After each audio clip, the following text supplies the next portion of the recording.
Michael Jackson. How you doing? Hi, I'm Gramps. This is my grandson. Adam. It's his first time here. He just really love it. His feet.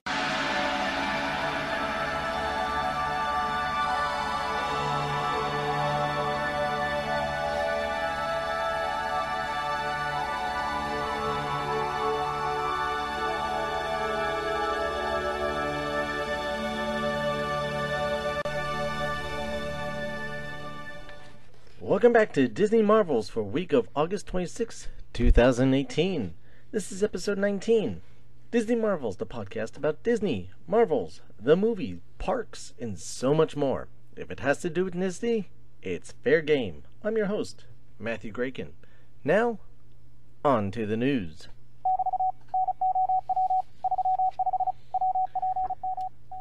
Disney Skyliner gondola system is well underway. Additional new construction permits have been filed on August 27th, showing where Disney and project contractors PCL Construction Services, Inc. have started work on the gondola system. Specifically, the permit states a, quote, gondola connector walkway, end quote, is now under construction at the Disney Caribbean Beach Resort property.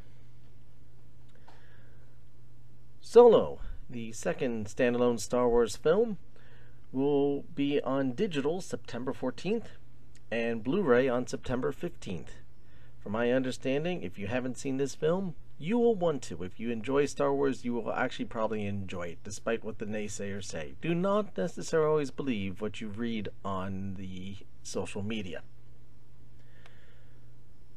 Disney's Cruise Line could expand its presence at Port Miami, with a new terminal allowing thousands more passengers to access in Miami. Miami-Dade County is collaborating with the cruise line on a memorandum of understanding for the potential development of a new terminal that will be located on the south side of the port. Board members will vote September 5th to amend Disney's agreement with the port itself. That would include allowing more of the new ships down there too, and just expanding Disney's presence all over. Now, will this affect the price of Disney's cruise line? We shall see. We shall see. And with that, on with the show.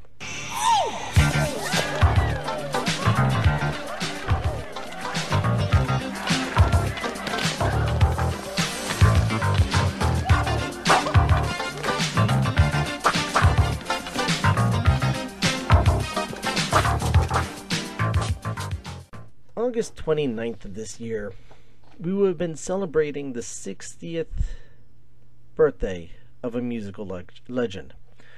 Instead, we were celebrating the 60th anniversary of the birth of Michael Jackson. A huge Disney fan himself, he often felt connected with Peter Pan. Not even so much the book, but the movie itself. He even built his home and named it Neverland, after the island in the book. And I'm sure I'm not the only one to notice similarities between Neverland and Disneyland, particularly the ranch, the building itself.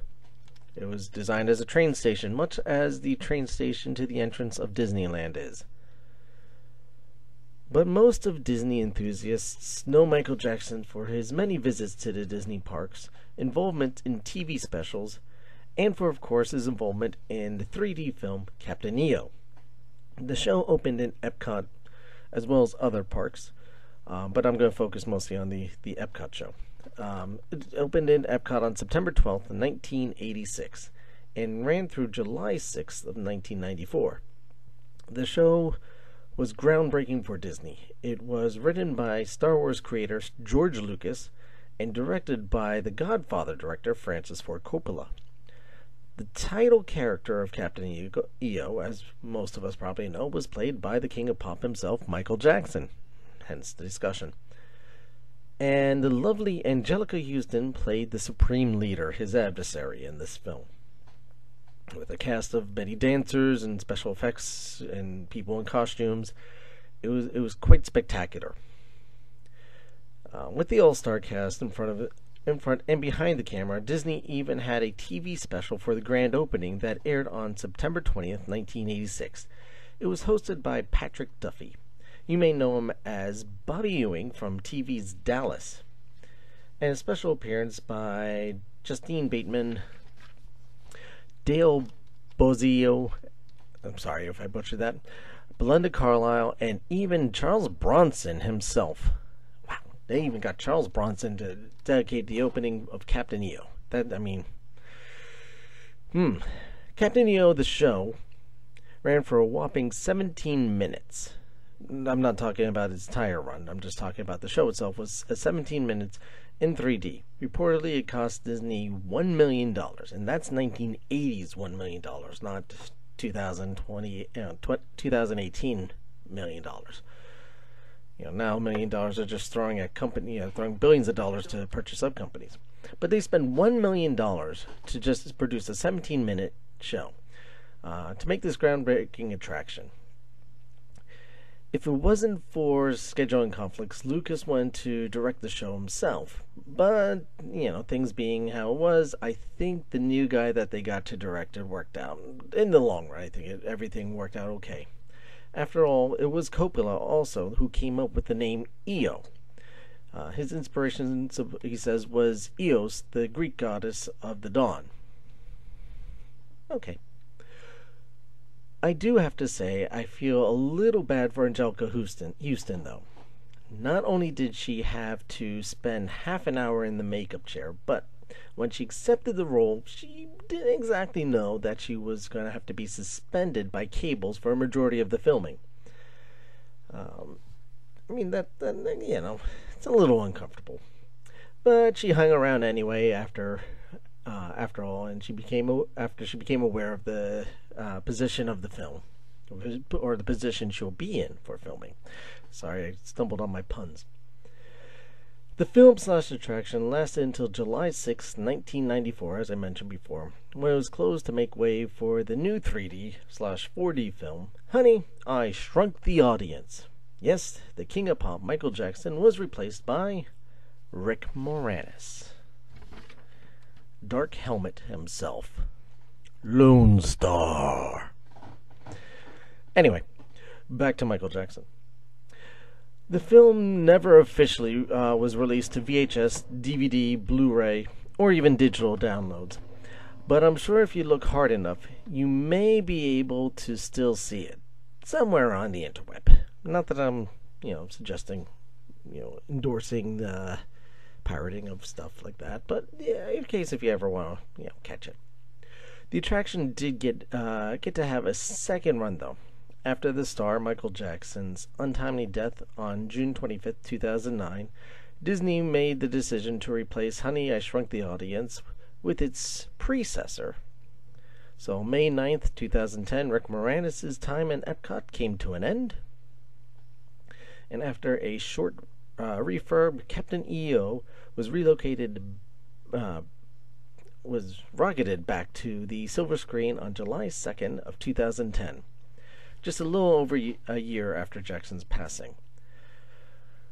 This time around, though, they did put a special dedication ahead of time that showed you a little bit of the making of the film and a dedication to the film and what they had done to restore it and how you will be seeing it in its original glory.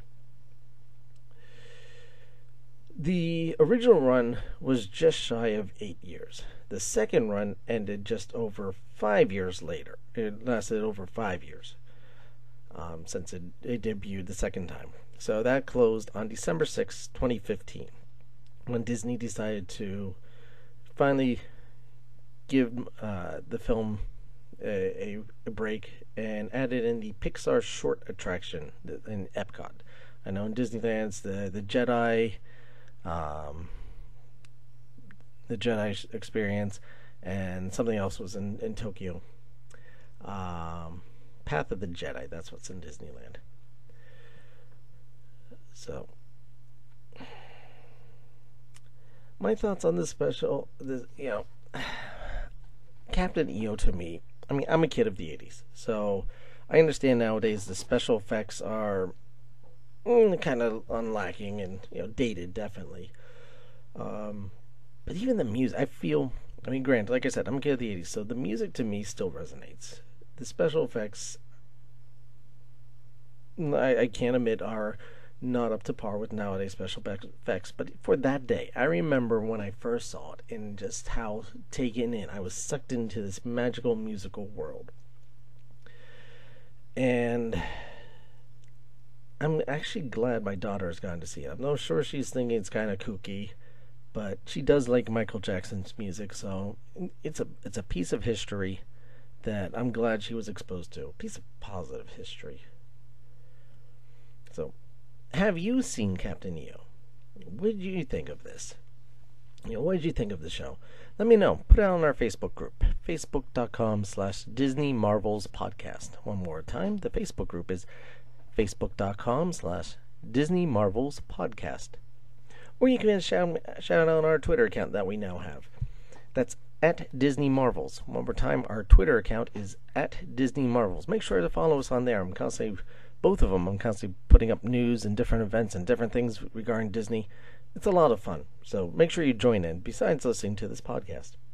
If you want to email the show, email me and talk to me privately about Captain EO or something Disney related, or even suggestions for an episode, something you want me to talk about, or a bit of news or rumors that you've heard, besides that the towers of the castle could come off, or that they are updating Tomorrowland.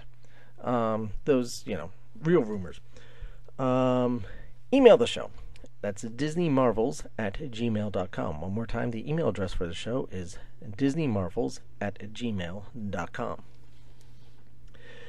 Thank you again for everyone for listening. I know how much your time means to you, and I can not thank you enough for taking a few, some minutes out of your day and listening to my show and listening to my rambles. If I could just ask for 2 more minutes of your time, 2 more minutes, go onto iTunes, Stitcher, or whatever site or method you use to listen to these shows. And if you could rate and review them for me, I would really appreciate it. And it means a lot because it just helps get the show out there. And speaking of getting the show out there, if you can, just make sure you tell people. Tell your friends. Tell your family. People who love Disney. Tell them to listen to Disney Marvels as well. And join the Facebook group. And join us on Twitter. And let's get all connected in a Disney way. Hope you're all doing well. And remember, always believe in yourself. And good things will happen when you do. Now, to answer last episode's trivia question, what sport did Walt Disney participate in? And he even created a tournament for. That sport was polo. Believe it or not, he was a big polo enthusiast. That was the hint about the Mickey Mouse short. This week, I'm going to quote from Michael Jackson himself, derived from Walt Disney.